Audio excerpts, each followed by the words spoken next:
Əncir mürəbbəsi. Xanabad qəsəbəsinə gəldiklərində əskər Şahmalıyev müşayiətçiləri olan baş leytenanta yaxınlaşdı. Cənab baş leytenant, icazə verin gedim evdəkiləri görüm. Gələndə yemək də gətirim. Doğrudan da səhərdən demək olar ki, heç nə yeməmişdilər.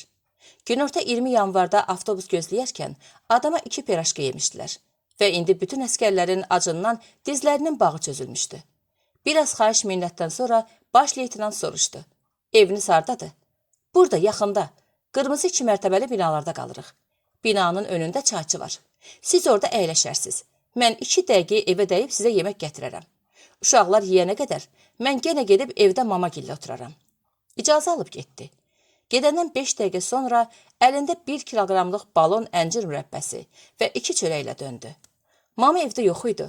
Bunu da qonşudan aldım. Üzrxahlıq kimi səslənən bu sözləri əskərlər heç veclərinə də almadılar. Çünki bu dəqiqə yeyilə biləcək hər şey onlar üçün əvəzsiz neymətdir. Çayxanada 2 masanı birləşdirib ətrafında əyləşdilər. 2 böyük çaynik çay sifariş edib, ətrafdakıların təəccüblü baxışları altında şam etməyə başladılar. Qaraqaya. Hələ Ginaslıdaykən, onların hərbi hissəsinin müvəqqəti olaraq Qaraqayada, dəniz kənarındakı bir hərbi hissənin dislokasiya rayonunda yerləşdiyini öyrənmişdilər. Xanabad qəsəbəsindən marşrutları dəyişə-dəyişə əvvəlcə 20 yanvara, daha sonra isə Qaraqayaya gəldilər. Bura çatdıqlarında artıq axşam saat 10-a qalırdı. Dənizin kənarındakı yamacda yerləşən hərbi hissədə onları bir kapitan qarşıladı. Hələlik kim olduğunu bilmirdilər. Amma tezliklə gələcək bölük komandirləri olduğunu öyrənəcəklərdi. Bu zabitin soyadı Mirzəcanov idi. Hündür boy, qollu biləkli bir zabitdi və barmağını oynadanda belə atılıb düşən əzələləri hərbi formanın altından hiss olunurdu. Amma surətində bədəninin bu nəhəngliyinə yaraşmayan bir ifadə var idi. Üzü, qaşları, gözləri, alnına tökülmüş gür saçları indicə ağlayacaqmış kimi büzülmüş. Dodaqları sifətinə məsum bir uşaq görüntüsü verirdi. Kapitan Mirzəcanov təkqatlı binalardan birinin önündə dayanıb, əllərini sinəsində çarpazlamışdı. Bir sırayla addımlayıb binaya yaxınlaşdılar. Arada 5-6 addım məsafə qalanda baş leytenant dayanıb bir cərgəyə keçmələrini əmr etdi. Daha sonra kapitan Mirzəcanova hərbi salam verərək yanından keçib içəri girdi. O getdikdən sonra kapitan Mirzəcanov sinəsində düyünlədiyi əllərini açdı. İrəli hoppanacaqmış kimi pəncələrinin üstündə bir neçə dəfə irəli-geri sirkələndikdən sonra barmağını önündə düzülən əskərlərdən birini uzatdı. Ey, əskər! 2 dəqiqəyə neçə prez edə bilərsən? Bilmirəm, yoldaş kapitan. Yoldaş sən gəldiyin yerdə qaldı. Burada cənab kapitan deyəcəksən. Aydındır, mənim balam. Bəli, cənab kapitan. Özlərini itirmişdilər. Bu uşaq görünüşlü Gulliver nə danışırdı belə? Mənim balam nə deməkdir? Qarşılarında durub pəncələri üstündə yırğalanan kapitan yenidən sinəsində düyünlədiyi əllərini gah açıb onlara tərəf uzadaraq silkələyir, gah da arxasında qandallanmış kimi tutaraq nədənsə danışırdı. Amma aclıq və digər ehtiyacların üstələdiyi əskərlərin eşitdikləri sözlər bir qulaqlarından girib o birindən çıxır, heç nə yadlarında qalmırdı. Bir müddət keçdikdən sonra önlərində dayanıb onlarla yuxarıdan aşağı danışan kapitan dönüb qərargaha getdi. O getdikdən sonra müşayiətçiləri olan zabit gəlib hər kəslə sağollaşdı. Onları yanınca gələn gizrə təhvil verib hərbi hissədən ayrıldı. Adını bilmədikləri və öyrənmək üçün də kimsənin həvəs göstərmədiyi gizir onları gətirib uçuq sökük bir binanın 2-ci qatına çıxardı. Yan otaqlardan birini açıb hərəsinə bir ədəd yuxu kisəsi verdikdən sonra kiçik otaqlardan birinin qapısını açaraq içəri girib onları da ardınca çağırdı. Gəlin bura. Hər kəs otağa daxil olduqdan sonra bu gecə burada yatacaqsınız. Sabahdan çarpaylarınız veriləcək. Burnunu çəkib əlavə etdi. Bir istəyi olan var? Xeyr, yoldaş gizir. Yeni müdavimlərdən biri dillənmiş, digərləri başlarının işarəsi ilə təsdiq etmişdilər. Onda enin aşağıda gözləyin. Gəlirəm, gedək yeməkxanaya. Oradan da hamama gedəcəksiniz. Dar dəhlizdən keçib taxta pillələrlə aşağı indilər. Bir sıra düzülüb, əvvəlcə yeməkxanaya gedərək şam etdilər. Daha sonra isə yuyunmaq üçün qazanxanada yerləşən balaca duş otağına gəldilər. Zəif neft çırağının işığında növbə ilə rezin borucuqdan tökülən su ilə tələmtələsik yuyunub yatacaqları binaya döndülər. Otağın içində gəzişir, söhbət edirdilər. Yorğunluq güc gəlsə də, Yatmağa heç biri tələsmirdi. Oradan-buradan danışa-danışa otağı incəliyirdilər. Bura tarixi bina idi. Sovet dönəmindən öncə kiminsə mülkü ya da hansısa böyük şirkətin ofisi olmuşdu. Kim bilir? Ancaq indi divarların boyası soyulmuşdu və şüşəsiz pəncərələrdən gələn xəfif meh içərini dənizdən gətirdiyi yosun qoxusu ilə doldurur. Döşəmənin çürük taxtaları arasından çıxan həşəratlar çağırılmamış qonaqları veclərinə almadan ortalıqda dolaşırdılar. Elxan gəlib pəncərənin önündə dayandı. Dənizdən əsən meh üzünə vurur, saçlarını bir-birinə qarışdırır. Açıq yaxasından içəri dolaraq sinəsini sərinlədirdi. Buludların arasından bir görünüb bir itən ayın solğun işığında gümüş kimi parıldayan dənizin dalğalarının səsi müdavimlərin zövqünü oxşayır. Qulaqlarında xoş melodiya kimi səslənirdi. Çoxu ilk dəfə gördüyü dəniz mənzərəsinə tamaşa edir. Bakı buxtasından keçən gəmilərin və uzaqlarda təkəmseyrək görünən neft buruqlarının nəhəng qaraltılarını heyranlıqla izləyirdilər. Yatmağa hazırlaşdıqları vaxt böyük otaqda yatan köhnə müdavimlərdən biri yanlarına gəldi. Hər kəslə salamlaşıb xoş gəldin etdikdən sonra, bugün bizimkilərdən biri Samavolkada, hərbi hissəni qısa müddətə öz başına tərk etmək. Biriniz gəlin onun yerində, çarpayda yatın, dedi. Yeni qrupdan öncə kimsə bu təkliflə razılaşmadı. Lakin daha sonra Şahmalıyev israrlara dözməyərək, gedib onların yanında yatmağa razılaşdı. Digər 11 nəfər isə yuxu kisələrinin üstündə uzanıb yatdı. Hava isti olduğundan kimsə yuxu kisəsinin içinə girməyi düşünməmişdi. Sadəcə ağcaqanadlara qarşı öndəm olaraq soyunduqdan sonra yuxu kisəsinin içliyini çıxarıb üstlərini örtdülər. Sabah erkən qalxdıqlarında Şahmalıyevi yanlarında görüb təəccübləndilər. Nə oldu? Niyə orada yatmadın? Şahmalıyev dikəlib üzünü yoldaşlarına tərəf çevirdiyində məsələ aydın oldu. Sifəti şişmiş və gözlərinin altı göyərmiş, əzilən burnu və partlayan dodaqlarının qanı yenicə qurumuşdu. Amin yaxına gəlib əli ilə onun sifətini yoxladıqdan sonra "Nə gündəsə, niyamətdin?" deyib bir qəhqəhə qopardı. "Çox gülməlidir. Kabab yiyinə getdin, gördün eşşək dağlayırlar. Axı sənin nə işin vardı onların yanında ki, indi də bu günə düşəsən? Mən hardan bilərdim axı bunların niyyətini?" Yerdən bir başqası söhbətə qoşuldu. O bizə deyəndə ki, biriniz gəlin bizimlə yatın. Mən şübhələndim ondan. Görmədiniz niyə sifətində əcaib bir ifadə vardı?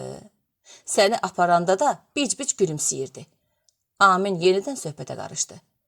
Hələ də görək səni aparan kimi çıxdılar, yoxsa biraz danlayıb başa saldılar?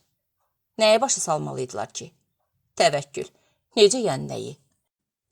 Bəs sən birlikdə gəldiyin yoldaşlarını qoyub, rahat yataqda yatmağa gedəndə bilmirdin ki, yaxşı oğlanlar bu hərəkətini cəzasız qoymayacaqlar.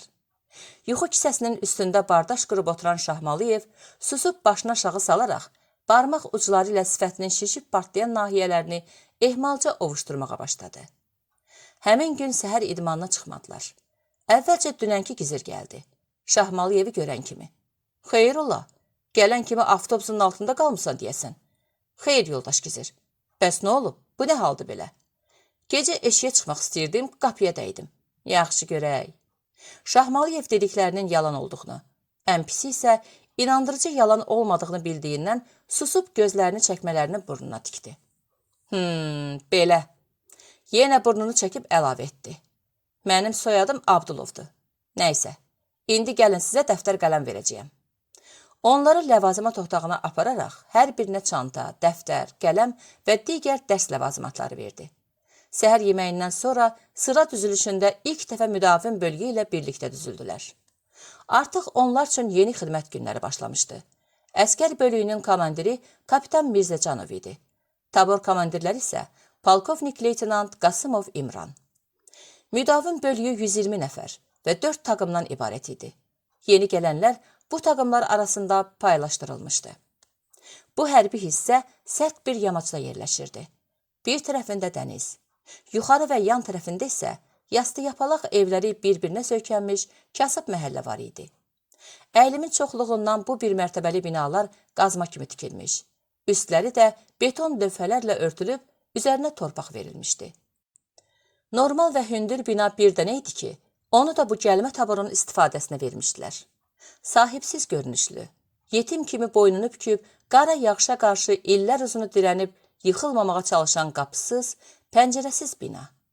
Amma insafən hər kim tərəfindən tikdirilmişdisə, gözəl zövq sahibi olduğu hiss edilirdi. Bina illərə meydan oxuyan zərifliyi, memarlıq üslubu, interyeri baxımından gözəl sənət əsəri idi. Hər nə qədər yıxılmamaq üçün dirənən sənət əsəri olsa da. Bu bina ilə üz-üzə sahildə sıra meydanı və tribunalar yerləşirdi. Dənizin içində, sahildən 50-60 metr aralıdakı sıra-sıra düzülmüş irili xırdalı qayalar günəşin və dəniz suyunun təsirindən yanıb qaralmışlar. Bəlkə də bu ərazinin adı bu qayalıqlardan gəlirdi. Necə olsa, Qaraqaya adı həm qayalıqların rəngi ilə düz gəlirdi, həm də qədim türkçədə böyük qaya demək idi ki, hər iki anlamı da bu qayalıqlarda görmək mümkün idi. Sıra düzülüşündəki müdavimlər hamısı səliqəylə geyinmiş. Çiyinlərini asdıqları tünd qəhvəyə rəngli çantalarına dərs ləvazimatlarını yığmışdılar. Hər günkü iş cədvəlləri belə idi. Öncə səhər idmanı, sonra yemək. Bunun ardından sıra düzülüşü və dərs yerlərinə hərəkət. Bu hərbi hissədə hər şey digərlərindən daha nizamlı idi və qaydaqanuna riayət olunurdu. Sıra düzülüşündən sonra yeni gələn 12 nəfəri ayırdılar və fiziki testlərdən keçirmək üçün idman meydançasına göndərdilər. Doğrudur, onların hər birinin fiziki test sonuçları təlimatçılarda var idi. Lakin bir dəfədə özləri hər şeyi görmək istəyirdilər. Necə deyərlər? İnan, ancaq yoxla prinsipi. Burada idman şəhərci rolunu oynayan kiçik bir sahə vardı. Əslində bura voleybol meydançası idi. Sadəcə olaraq ətrafına turnik, paralel qollar və bir neçə başqa idman aləti yerləşdirilmişdi. Orada təlimatçıların nəzərində yeni müdavimlərdən öncə çəkinmə, jim, pres və sair idman növlərindən imtahan götürüldü. Daha sonra sıra meydanına döndülər və burada müxtəlif məsafələrə qaçış testləri verildi. Günorta artıq testlər bitmiş, əməlli başlı yorulub əldən düşmüşdülər. Amma daha işləri bitməmişdi. Hələ əşya anbarından özləri üçün çarpayı və yataq dəstləri alacaqdılar. Gün axşama döndüyündə artıq yorulmuş, taqətdən düşmüşdülər. Yeni gələn əskərlərin bir qismi indidən, müdavimliklərinin ilk günü tamam olmadan, gəldikləri hərbi hissələrlə bu yeni hərbi hissə arasındakı fərqləri müqayisə etməyə başlamışdılar. Onların söhbətlərində adətən Naxçıvandakı hissələrində şəraitin daha yaxşı olduğu, ayrıca orada ərzaq və hərbi geyim cəhətdən daha yaxşı təmin olunduqları fikri üstünlük qazanırdı.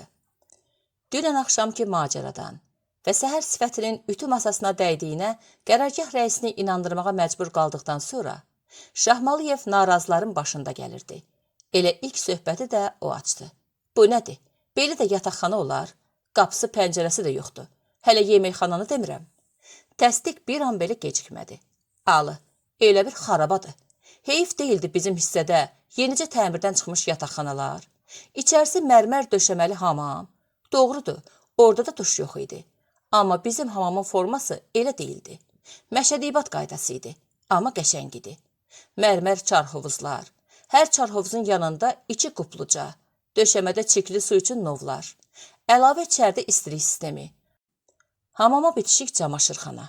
Sən bu tərəfdə keyfinlə çimənə qədər, o biri tərəfdə paltarların yuyulub ütülənirdi. Nə dünən axşam, nə də bugün səhər burada doyunca yemək yeyə bilmədim. Bizdə səhər süd, yumurta, zeytun, elə bir restorandasan, nə istəsən vardı. Amma burada biraz düyü qaynadıb tökürlər uşağın qabağına ki, ye, şaqat elə. Belə getsə, mən burada acından öləcəm. Amin Alının sözlərinə qüvvət verdi. Mən Naxçıvanda kəşfiyyat taburunda idim. Orada bizə səhər yeməyindən sonra şokolad, axşam yeməyindən sonra kişmiş verirdilər. Alı, kişmiş, əncir kompotu bizdə də var idi. Sözün düzü, neçə ay əskərlik elədimsə, içməyə başqa şey verildiyini görmədim. Bilirəm, bizdə kompotdan əlavə verirdilər. Yeməkdən çıxanda həri öz payını alıb cibinə tökürdü. Təvəkkül, keçmişdəki hər şey keçmişdə qaldı.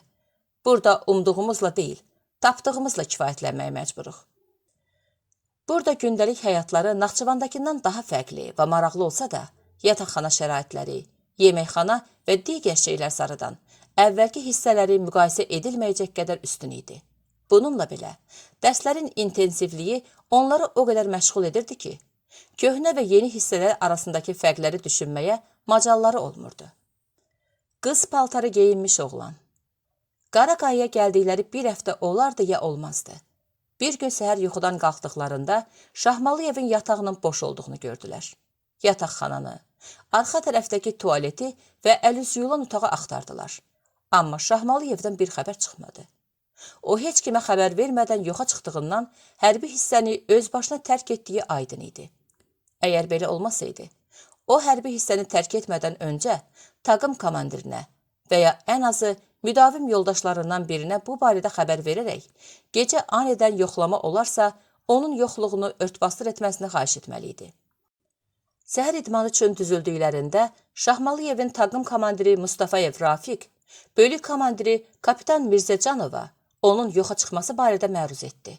Cənab kapitan, müdavim bölüyünün birinci taqımı səhər idmanı üçün düzülmüşdür. Müdavim Şahmaliyev hərbi hissəni öz başına tərk etmişdi. Kapitan Mirzəcanov, nə danışırsa Mustafayev? Sonra onun idman köynəyinin yaxalığından tutaraq özünə tərəf çəkdi.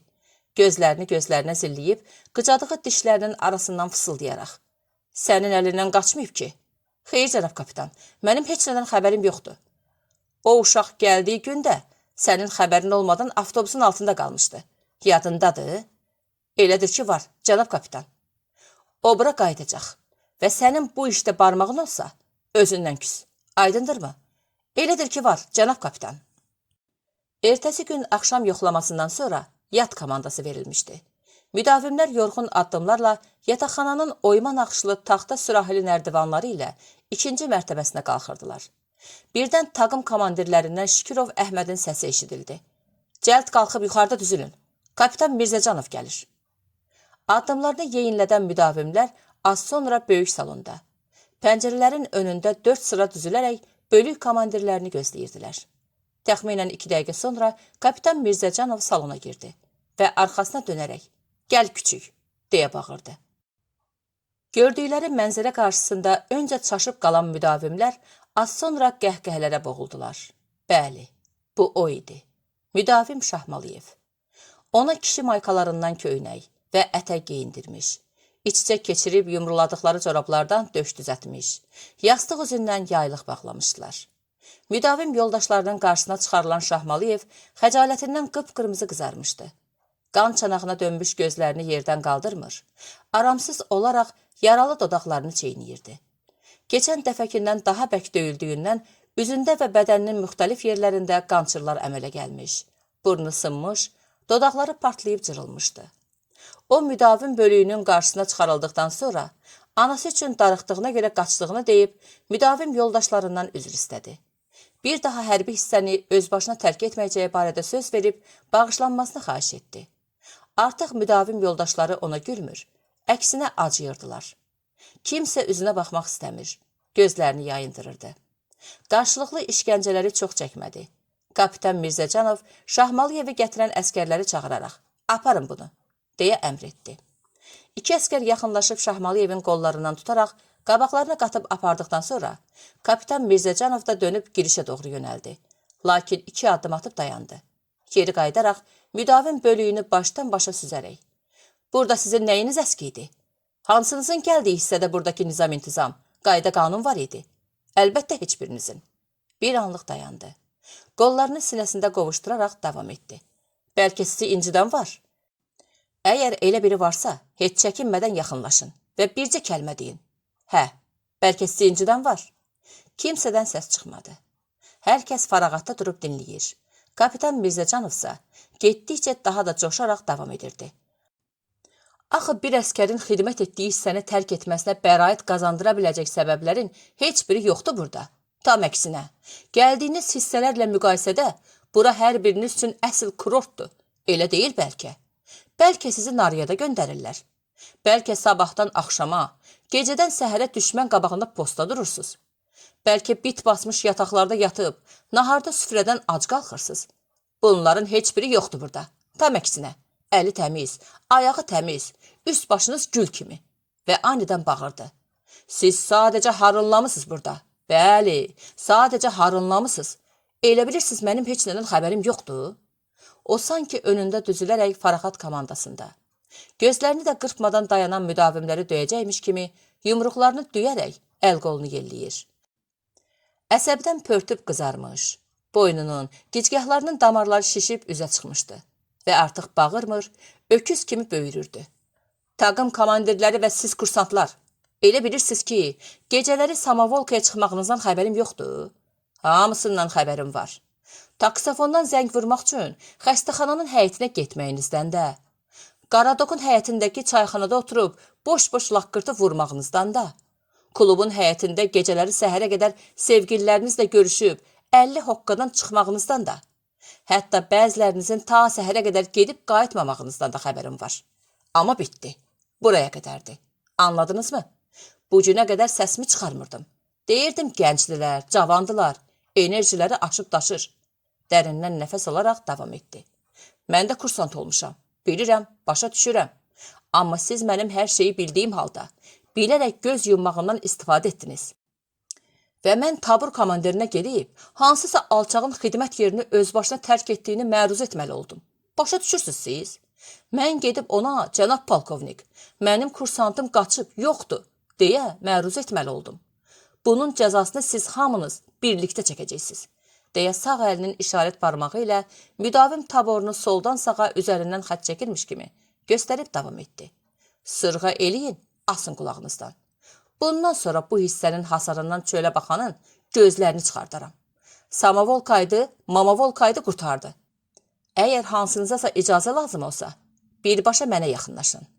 Yox, əgər icazə almağa ehtiyac duymadan, öz başına hərbi hissəni tərk etmək fikrinə düşən olsa, bilin ki, bu hissədə fərarilər ən ağır şəkildə cəzalandırılacaqlar. Kapitan Mirzəcanov nəfəsini dərmək üçün dayandı. Tabeliyindəki bölüyü istehsa ilə süzüb davam etdi. Sizi hələ qarşıda necə ağır fiziki və psixoloji təlimlərin gözlədiyindən xəbəriniz varmı? Və anidən səsini yüksətdi. Anası bacısı üçün başqa darxanlar varsa, elə indi rədd olub getsinlər. Və yenə səsinin tonuna istehsa qataraq davam etdi. Siz gələcəkdə bu ölkənin peşəkar desant qoşunlarının bir fərdi, bu ölkənin ən elit hərbçiləri, ordunun göz bəbəyi olacağınızı bilirsinizmi? Anası, sevgilisi, iti pişiyi üçün darxandan desant olmaz. O yenidən bağırmağa başlamışdı. Əsl desant, yeri gəldiyində yoldaşını qorumaq üçün gözünü qırpmadan sinəsini düşmən gülləsini sipər edəcək qədər fədakar, yeri gəldiyində yaralı yoldaşı ya da özü düşmənin əlinə keçməsin deyə bir güllə ilə işi bitirəcək qədər soyuqqanlı, yeri gəldiyində qardaşını gözünün qabağında tikə-tikə doğrasalar belə çənəsini tutacaq qədər iradəli olmalıdır. Amma baxın, cənab Şahmalıyev dünən anası üçün darıxdığına görə hərbi hissəni öz başına tərk edib. Belələrindən nəinki desant, heç poxt olmaz. Mən bilirəm ki, sizin heç 1/3 belə bu kursu bitirə bilməyəcəksiniz. Amma biri var, təbii imkanlarınızın məhdudluğuna, fiziki ya da psixoloji dözümlülük səviyyəsinə görə seçilib ələnəsiz. Biri də var, fərarilik edəsiz. Açın qulağınızı eşidin. Bu hərbi hissədə nəinki fərarilər, hətta ən kiçik intizamsızlıq belə bağışlanmayacaqdır. Bizə kəmiyyət deyil, keyfiyyət lazımdır. O nəhayət sözlərini bitirərək iti addımlarla çıxıb getdi. O gündən sonra bir daha Şahmalıyevi görən olmadı. Dəniz kənarında tətil. Oktyabrın sonuna dək Qaraqayada xidmət etdilər. Nəhayət çişkinli bir payız axşamı mühacirətləri başa çatdı. Bütün müdavim bölüyünü Kamaz markalı heyət daşıyıcı avtomobillərə doldurub Ginastiya gətirdilər. Müdavimlər ağır fiziki təlimlər və diyet sayıla biləcək yeməklərlə zəifləyib əldən düşsələr də, dəniz kənarında tətil kimi keçən 2 ayda heç sıxılmamışdılar. Bu, hətta həyatında ilk dəfə dəniz görənlər üçün maraqlı təcrübə olmuşdu. Axşamları müdavim yataqxanasının şüşəsiz pəncərələrinə toplaşıb dənizə tamaşa etmiş. Bəzi təlimlərdə isə verilən istirahət fasilələri zamanı məzarlığın arxasındakı kiçicik meşəlikdə uşaqlar kimi oynayıb əylənmişdilər. Bazar günləri hərbi hissənin yaxınlığındakı çimərliyə gedərək, saatlarca sudan çıxmadan çimib əylənmiş. Bəzən gecələr fürsət tapıb hissəni öz başına tərk edərək, yaxınlıqdakı xəstəxananın həyətindəki taksafonlardan evlərinə, sevgililərinə zəng vura bilmək üçün məhəllənin tanımadıqları Dolambac, Çalaçökək, Sibilli, Çirkli yollarında qaçaraq dəqiqələrcə yol gedirdilər. Kimisi bütün bunları hələ Qaraqayadan çıxmamış unutmuşdu. kimisi həyatının sonuna dək əziz xatirə kimi qəlbində daşıyacaqdı. İlk ayrılma. Ginaslıya çatdıqlarında gecə yarı idi. Hissənin həyətinə girən kimi dayanan maşınlardan enən müdavimlər dislokasiya rayonunun daxili yollarının kənarlarına, əskər yataqxanalarının, yeməkxana və digər iaşə obyektlərinin, eləcə də nəzarət buraxılış məntəqəsinin önündə yerə bərkidilmiş gecə işıqlarının zəif işığında alatoran görünən yeni hissələrini seyr edirdilər. Hərənin qəlbində bir cür təəssürat yaranırdı. Elxan bu mənzərə qarşısında aylar öncəsinə, hərbi xidmətə ilk başladığı günə qayıtdı. Elə onda da hissələrinə gecə yarısı gətirilmişdilər və buna bənzər mənzərə ilə qarşılaşmışdı. Amma indi bir şey fərqli idi ki, onları tavanından çılçıraq asılmış, geniş və işıqlı zala deyil, birbaşa yataqxanaya aparacaqdılar.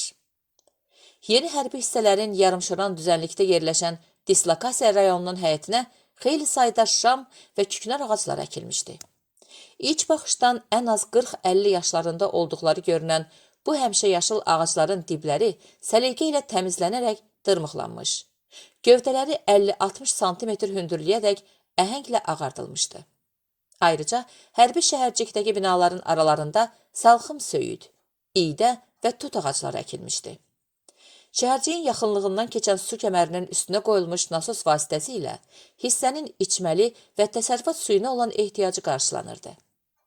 Hərbi hissə qərargah, tədris binası, yeməkxana, iaşə obyektləri, əskər yataqxanası, maşın texnika parkı və müdavim yataqxanasından ibarət idi. Müdavimlər hələ bu qədər ayrıntıları sabah, yuxudan qalxdıqlarında öyrənəcəkdilər. Hələlik isə bir-birləri ilə yuxulu gözlər və ağızlarından tökülən sözlərlə təmas quraraq sıraya düzülməyə çalışırdılar. Taborun bölükləri düzüldükdən sonra irəliləyərək müdavim yataqxanasının önünə gəldilər. Burada birinci bölük birinci, ikinci bölük ikinci, üçüncü bölük isə yan tərəfdəki girişdən üçüncü qata çıxdı.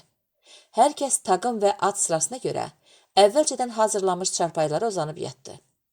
Üçüncü bölüyün tərkibində 4 taqım, hər taqımda 3 manqa, hər manqada 10 müdavim var idi. Bölük komandiri kapitan Mirzəcanov, starşina Gizir Yəhyayev, taqım komandirləri isə müdavimlərdən seçilmiş sırası ilə Mustafayev Rafiq, Şükürov Əhməd, Həmzəyev Salih və Cabbarov Valih idi. Bunların hər biri manqa komandirləri ilə birgə taqımlardan cavabdeh idilər. Birinci və ikinci bölüklər isə zabit və gizirlərdən təşkil olunmuşdu.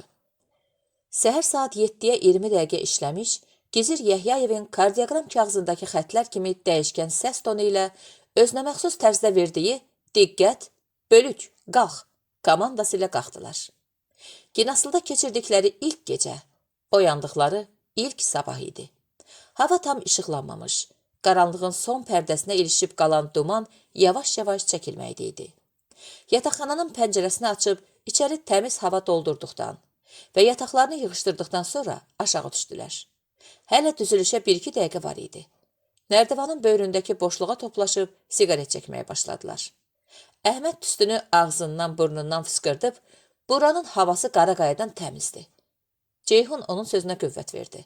Hə, həm burada rütubət də azdır. O orta boy, qaraqaş, qaragöz oğlan idi. Əhməd kimi Bakıda doğulmuşdu. Ceyhun damağındakı siqaretin kötüyünü çeyniyə-çeyniyə sümürüb, axırına çıxdıqdan sonra yerə tüpürdü. İdman ayaqqabısının burnu ilə əzib söndürdü və gərnəşərək düzülməkdə olan bölüyün yanına getdi. O gün digərlərinə nisbətən daha sakit keçdi. Sıra ilə səhər idmanı, səhər yeməyi, nəzəri dərslər, nahar, yenə də dərs və axşam idmanı ilə axşam yeməyi. Qrafik demək olar ki, həmişəki kimi idi. Sadəcə olaraq, bugün idman zamanı təlimatçıların nəzarəti ilə sıralanıb qaçaraq, hissədən çıxdıqdan sonra yulğunluqların kölgəniyinə çəkilmiş, oradan-buradan söhbət etmişlər. İlk öncə bu söhbətin məğzini kimsə anlamamışdı. Amma aradan az keçdikdən sonra, içlərindən bəzilərinin ayrılaraq başqa hissələrə göndərildiyini gördükdə, təlimatçıların yulğunluqdakı söhbəti onların zəif nöqtələrini öyrənmək üçün məqsədli şəkildə hazırladıqlarını anladılar. İlk ayrılanlardan biri Rauf olmuşdu. Bu, üst çənəsində tək qızıl diş olan oğlan Gəncədən idi. Elxanla ilk gündən sözləri tutmuşdu. Ayrılmalarına da ən çox Elxan sıxılmışdı. Səni başqa hissəyə göndərəcəklər, yoxsa burada mühafizə bölüyündə qalacaqsan? Hələ heç nə bilmirəm. Kapitan Mirzəcanov dedi ki, get əşyalarını yığışdır, birazdan gedəcəksən. Bəs demədi hara? Yox, o barədə heç nə demədi. Burada mühafizə bölüyündə saxlasalar yaxşı olardı. Buradan göndərildikdən sonra nə fərqi var? Dilinin bəlasına düşdün sən də. Mən hardan bilim? Bunlar tülkülükdən bizi kölgəliyə toplayıblar ki, söz alsınlar. Günah onlarda deyil ki.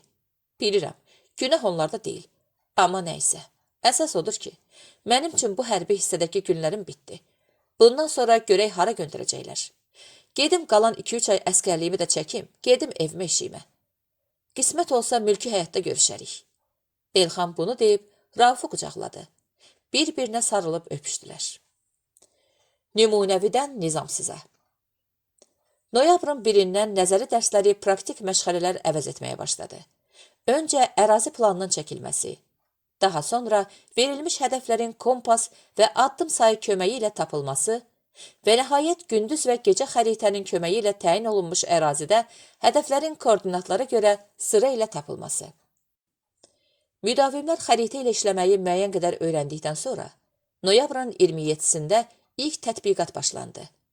Bu tətbiqatda 3 bölükdə toplam 136 nəfər iştirak edirdi. Hərəkət istiqaməti Ginaslıda başlayıb, dağlarla şimal istiqamətindən keçərək, Mərcanlı rayonunun Alagöz kəndində başa çatacaqdı. Tətbiqata hazırlıq bir həftə qabaqcadan başlandı. Öncə qum sandığı adlanan taxta yeşikdə hərəkət edilməsi planlaşdırılan ərazinin maketi hazırlanaraq, üzərində təlimlər keçildi. Doğrudur, müdavimlərin əksəriyyəti qum sandığı deyilən gavur icadından heç nə anlamadığından, təlimatçıların yırtınaraq bir şeylər anlatmaq istəklərini boş gözlərlə izləyir. Arada başlarını sağa sola tovlayaraq dodaqlarını büzür. Sifətlərinə çox bilmiş ifadəsi verərək nəsə anlamış kimi görünməyə çalışırdılar. Yaxşı ki, təlimatçılar kimsəyə sual verməyə ağıl etmirdilər. Yoxsa bəzilərinin saxta çox bilmişliyi üzə çıxardı. Təlimlərdən bir gün öncə sıra baxışı başlandı. Bu, ümumiyyətlə, orduda kiçik rütbəli və rütbəsiz şəxsi heyətin ən xoşlanmadığı olay idi. Öndə hərbi təchizat, ardından isə silah-sursat diqqətlə yoxlanıldı. Sıra baxışı düşündüklərindən daha uzun və yorucu oldu. Müdavim bölüyünün müdavimləri bir yerdə dura bilmirdilər. Onlardan bəziləri gah tualet, gah da su içmək bəhanəsi ilə icazə alıb aradan çıxırdılar. Salyandan Talih adında bir müdavim var idi. Uca boy, qarayanız oğlan olan Talih hər sıra vaxtı tualet bəhanəsi ilə icazə alırdı. Buna görə də yoldaşları ona şlanq adını qoymuşdular. İndi də o hələ günorta olmadan artıq 2 dəfə icazə alıb sıradan çıxmasına baxmayaraq, yenə də icazə istədi. Bunun üstündə yoldaşlarından onunla heç yola getməyən Rahabla az qaldı dalaşacaqdılar. Nə olub sənə? Dözə bilmirsən? Sənə nə var? İstəyirsən, sən də icazə al. Mənə lazım deyil. Onda mənə də qarışma. Necə qarışma? Sən nə danışırsan? Cəmaat nədir sənin üçün? Hamı necə? Sən də elə. Kimdən artıqsan burada? Bəs sən kimsən mənim işimə qarışırsan? Bir də sənə nə var? Sən nə buynuz çıxarırsan bu qədər cəmaatın içində? İndi buynuzu sənə göstərərəm. Onda həddini bilərsən. Rahab bunu deyib, yumruqlarını sıxaraq qıcadığı dişlərinin arasından fısıldadı. Şlanq, icazə al, get tualetə, gəlirəm. Taqım komandiri işə qarışıb aranı sakitləşdirməsəydi, dava düşəcəkdi.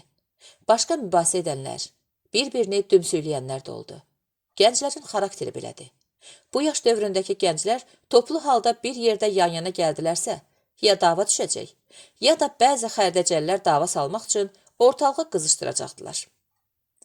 Axşam hissə komandiri gəlib, qərargah rəisindən sıra baxışı haqqında raport aldıqdan sonra hərə öz ləvazimatını əşya çantasına yığdı. Sabah götürmək üçün çantasını əşya anbarına, silahlarını isə silah otağına təhvil verdilər. Ertəsi gün səhər saat 4-də həyəcan siqnalı ilə qaldırıldılar. Hissədə millət bir-birinə dəymişdi. Hər kəs silah və təchizatını alıb sıra meydanındakı yerini tutmağa tələsirdi. Saat 5-in yarısında şəxsi heyət yoxlanaraq hərəkət əmri verildi. Tabur öncə qruplar halında hissədən çıxdı. Burada isə döyüş düzülüşünə keçərək hərəkət etməyə başladı. Bir xətli sıra üzrə düzülərək irəliləyirdilər. Təxminən 100 metr irəlidə kəşfiyyat qrupu, Sağ və sol qanatlarda, eləcə də arxada mühafizə qrupları hərəkət edirdi. Taborun qərargahı əsas bölmənin mərkəzində idi. Sağ və sol qanat mühafizə qruplarında birər sinədə daşınan 46-20 rabitə vasitəsi, ön və arxa qruplara isə birər əldə daşınan 45-10 rabitə vasitəsi verilmişdi. Ön kəşfiyyat qrupu İlkin, Zülfüqar və Yusif. Sol mühafizə qrupu Rüstəm, Elxan və Murad. Sağ mühafizə qrupu Mansur, Ceyhun və Rahab. Arxa mühafizə qrupu isə Əhməd, Əlirzə və Səməddən ibarət idi. Tabor hissənin dislokasiya rayonu yaxınlığındakı yolğunluqdan çıxaraq biraz şərq istiqamətində irəlilədi. Düzənliyin bitdiyi yerdə istiqamətini azca şimala döndərib, Yastanyurt xarabalıqlarının arasından keçərək Şorsu gölünün və Fərzaliyev bulağının yanından keçdilər. Müdavimlər təpənin zirvəsində yerləşən gölü suyu duzlu olduğu üçün, bulağı isə topoqrafiya müəllimi Mayor Fərzaliyevin şərəfinə belə adlandırırdılar. Axşamdan yağan yağmur hələ də çisəliyirdi. Cəndəki bir tərəfdən sabahın alatoranına qarışmış, görmə məsafəsini əməlli başlı qısaltmışdı. İlk təhlükə ilə Yastanyurt xarabalıqlarında qarşılaşdılar. Burada kəşfiyyat qrupu önlərinə çıxan canavar sürüsünü qorxudub qaçırmaq üçün xeyli zəhmət çəkməli oldu. Çünki hər kəsə silah və digər hərbi ləvazimatlar verilsə də, sursat sadəcə olaraq zabitlərə verilmişdi. Amma elə bir qaydada vermişdilər ki, heç verməsələr daha yaxşı idi. Hər zabitə verilən güllələr mərmi darağına doldurularaq ağzı qırmızı yapışdırıcı lentlə bağlanmış və əşya çantasına qoyulmuşdu. Ayrıca işıq yandırmaq da qadağan edilmişdi. Yolun Yastanyurt xarabalıqlarından sonraki qismi tamamən gilli torpaq idi. Yağmurun isladıb palçığa döndərdiyi torpaq müdavimlərin çəkmələrinin yanlarından fırlanaraq üstünə çıxır. Sanki ayaqlarını qucaqlayaraq tutub saxlamaq istəyirdi. Fərzaliyev bulağının yanından keçərkən Taborun qərargah heyəti qısa müzakirədən sonra dincəlməyi qərarı aldı. Bu, hissədən ayrıldıqdan sonra ikinci istirahət yeri idi. Birinci dəfə Yastanyurt xarabalıqlarından həmən sonra dincəlmişdilər. Amma bu dəfə daha çox yorulmuşdular. Çünki keçən fasilədən bu yana gilli palçıqla örtülmüş dik yamac qalxmışdılar. Təxminən 10 dəqiqəlik fasilədən sonra qalxıb yollarını davam etdilər. 50-60 addım getmişdilər ki, Elxan arxasınca gələn yoldaşını yoxlamaq üçün geri döndüyündə nə görsə yaxşıdır. Murad yerində yoxdu. Tez 5-6 addım qabağa yürüyüb Rüstəmə çatdı və Muradın sırada olmadığını ona dedi. Cənab leytenant, leytenant Camalov sıradakı yerində yoxdur. Necə yəni yoxdur? Deyib, geri boylanan Rüstəm çən dumandan bir şey görə bilmədi. Yəqin ya geri qalıb bizi itirib, mərkəzi birliyə qatılıb, ya da başına bir iş gəlib. Rüstəm uniformasının yağmurdan islanmış yaxalığını silkələyərək suyunu çırpdı. Sonra kimisə vurmaq istəyirmiş kimi, irəli hər ayağı ilə bir təpi atıb, çəkmələrinin palçığını təmizlədi. Nəhayət, gözlərini qaldırıb Elxana baxdı. Və, nə gözləyirsən? Qaç geri bax. Gör Murad harda qaldı? Bayaq dincəldiyimiz yerə qədər get, sonra qayıt. Bir şey görsən də, görməsən də, tez bax gəl. Elxan kürəyində əşya çantası, sinəsində rabitə vasitəsi, əlində avtomat palçığa bata-bata geri qaçmağa başladı.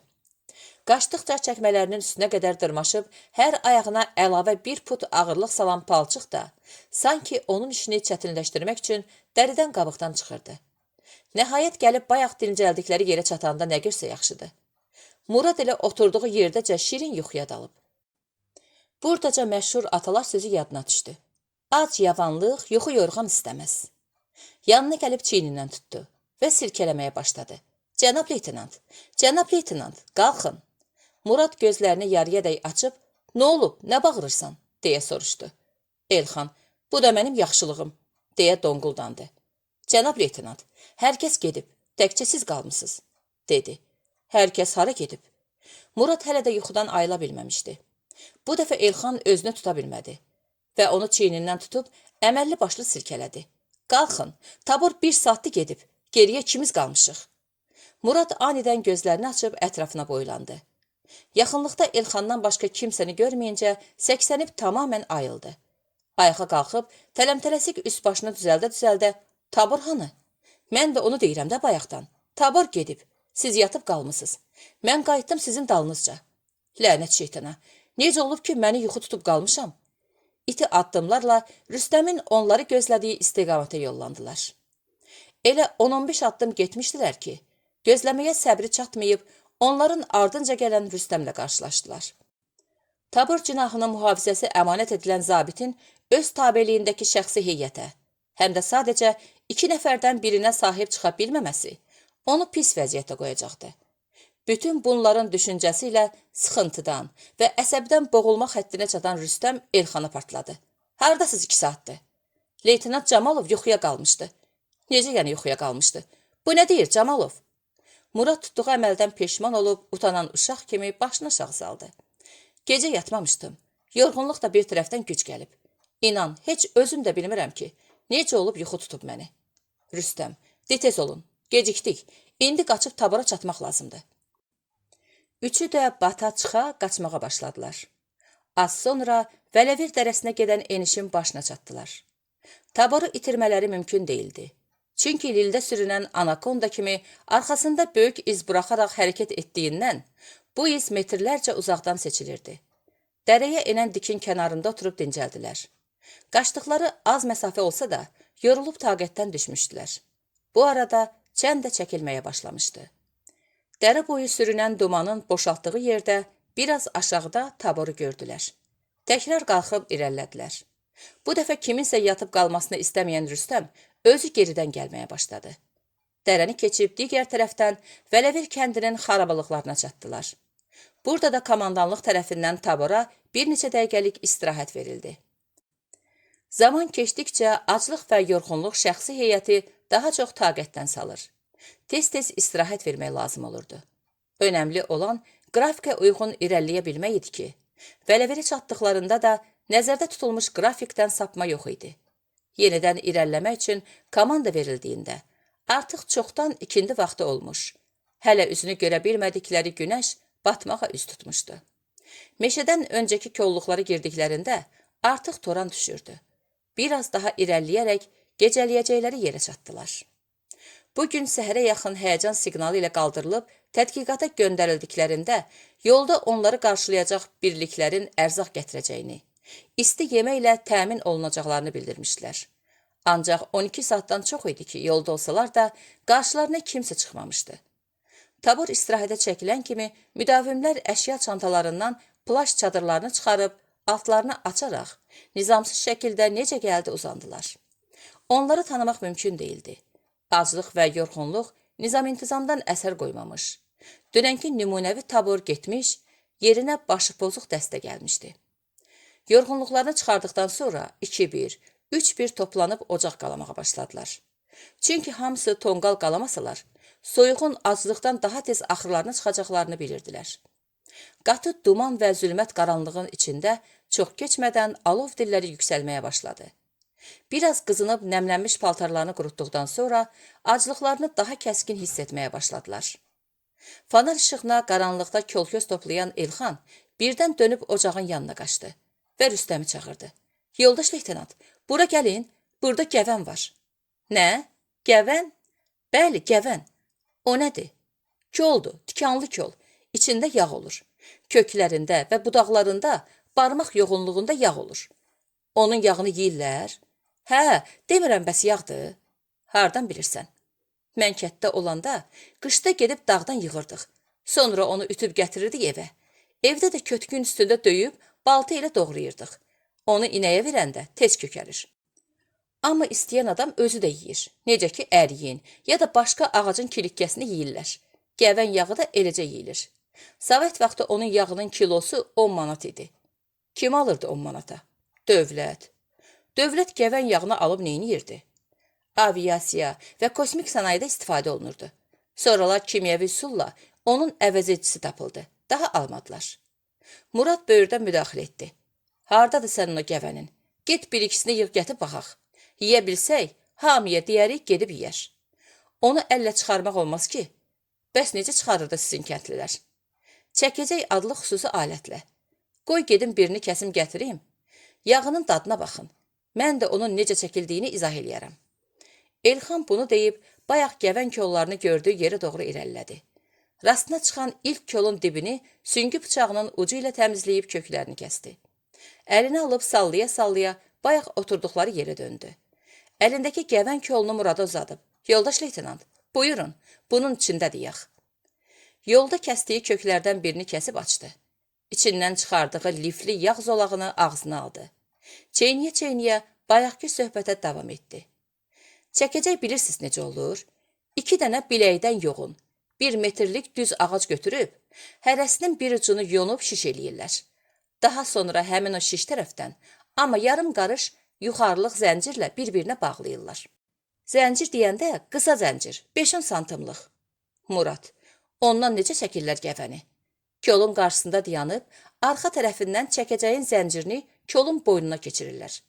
Sonra ayaqlarından birini digərinin qarşısına keçirib, baş tərəfindən tutub çəkirlər. Kolda heç dirəşmədən durduğu yerdən çıxır. Rüstəm, bəs yağın yığanda necə eləyirlər? Onun da üz ifadəsindən bu yağdan xoşlandığı görünürdü.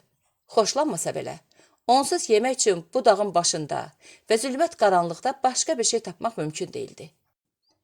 Elxan burada heç kimin bilmədiyini bilməkdən məmnun olduğunu gizləmə ehtiyacı duymadan, gəvən yağı toplama işini anlatmağa başladı. Əvvəllər, yəni Sovet dövründə, bizim dağlarda hərə yay sezonu gedib dağın bir tilini ya da bir dərə boyunu işarətləyər. Sonra orada olan gəvənlərin bircə-bircə dibini oyub kökünü üzə çıxardar. İskənə ilə deşib, yağını axıb çölə çıxmasını gözləyərdi. Rüstəm, deşilən yerin altına qab qoyurdular.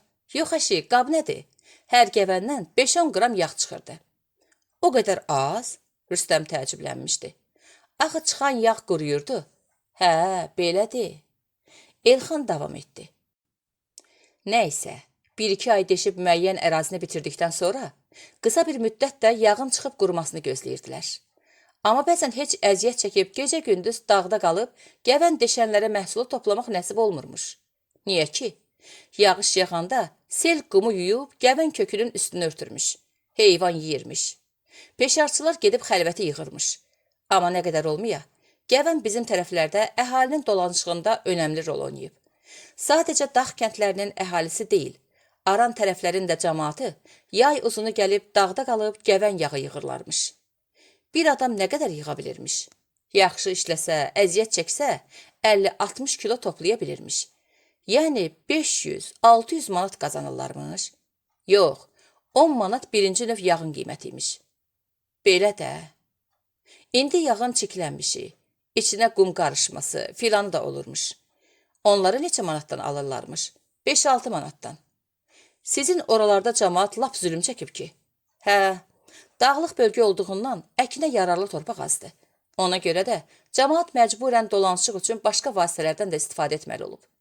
Bizim tərəflərdəki əkin yerlərini görsəniz, dağların döşü balaca-balaca zəmirlərlə doludur.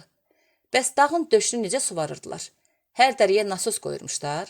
Yox əşi, nasos zat nədir? Dəmiyə. Dəmiyədə nə məhsul olacaq ki? Hə də, Allaha təvəkkül deyib əkirlərmiş. Dağlıq zonanınki malqaradır. Elə bizdə də maldarlıq safxozu idi. Təsəvvür edin ki, kəndin bütün əkin sahələrində bir safxozun malqarasını doyuracaq qədər ot saman olmurmuş. Bəs hardan alırdılar? Hardan alacaqlar? Gedib Saratovdan zaddan yığıb gətirirlərmiş. Oradan pulu ilə alırdılar. Yox, nə pul? Safxozun presvuran aqreqatlarını, traktorlarını qatara vururlarmış. 5-10 nəfər də işçi gedib, əvvəlcədən safxozun icazə aldığı yerin samanını presləyib gətirirlərmiş.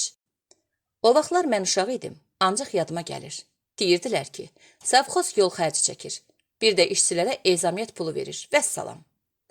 Muradla Rüstəm sönməkdə olan siqaretlərini atdılar. Elxana, sən 5 dəqiqə silahların yanında qal, deyib qalxıb getdilər. Onlar və ətrafda gəvənin yağından xəbər tutanlar, özləri üçün bu bitkinin yağından əldə etmək üçün əraziyə səpələndilər. Təxminən yarım saat, bəlkə də biraz artıq keçəndən sonra gecə növbətçiləri təyin olundu və tabur yatmağa hazırlanırdı. Hər ocağın başındakilərdən biri silahı ilə bərabər növbə çəkəcək, digərləri isə yatacaqdı. 2 saatdan bir müəyyən olunmuş sıra üzrə növbətçilər dəyişiləcəkdi. Şəxsi heyət o qədər yorulmuşdu ki, yatmaq əmrindən 5 dəqiqə sonra növbətçilər xaric hər kəs yataq kisəsinin içində. Plaş çadırını da yarısını altına, digər yarısını üstünə çəkib şirin yuxuya dalmışdı.